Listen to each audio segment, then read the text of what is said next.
Hi, my name's Ken Schaber. I was born with autism, and I was diagnosed with autism when I was like 2 years old. And my mom and dad were like used to take me to like different doctors, and doctors would say that I needed to go into mental institutions. I wanted to ask, what do you do currently right now? I do the mail. I run errands and make copies and do all that neat stuff. How was it, like how did your friends react to you, and what kind of friends did you have growing up? Oh, I had pretty good friends, and they didn't understand autism until my neighbor explained and blah blah blah. Friends mostly, like friends just like normal kids, or anybody? Well, like normal kids, LD kids, normal kids, LD kids, and so forth. And it was tough growing up, and it's not easy having an autistic child. You got to really work with them, and got to make them pay attention. You got to make them stop these behaviors. You got to really work on them. And you are? Diane, Adrian. Okay. And what do you do here? I'm the Associate Director of the Center for Autism and Related Disabilities. Okay.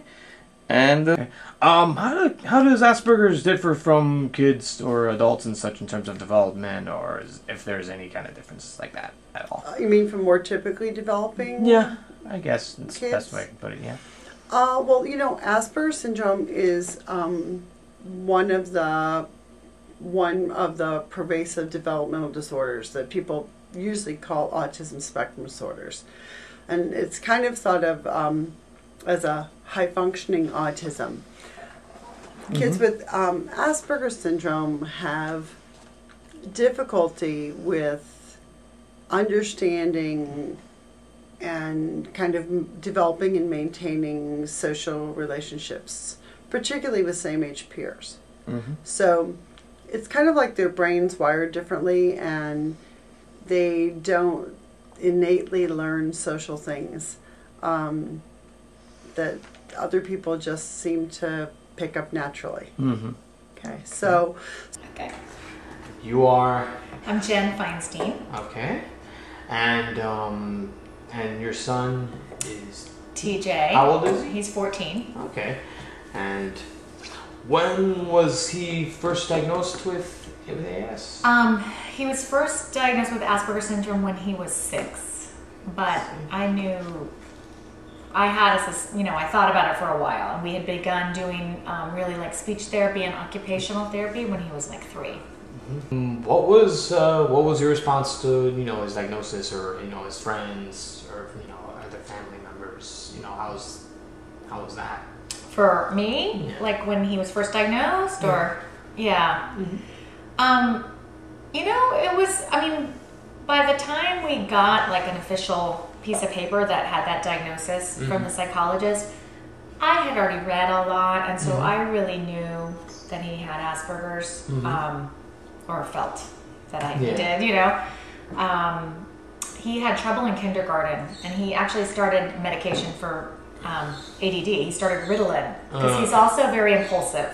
Okay. So he'll talk, he'll blurt out. So he takes, and he still does, and it really helps him. Okay. But so for me, I didn't have like an extreme reaction to the diagnosis, because we were having trouble in kindergarten, and so many teachers, the teacher and the director of it was a private school, were not supportive, and kind of he was almost going to get kicked out because he would impulsively like hit at kids.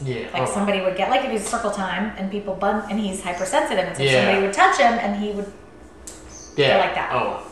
So anyway, so for me, I guess because I already knew about it, it was, but, it's been hard sometimes for maybe other members of the family. My mom and I are on the same page. She's a physical therapist, so she's educated also. But I try to be pretty open with friends and telling other people about his diagnosis, and he knows about his diagnosis, and he is happy to also tell kids. He will tell kids in school about autism Okay. and about Asperger's syndrome too.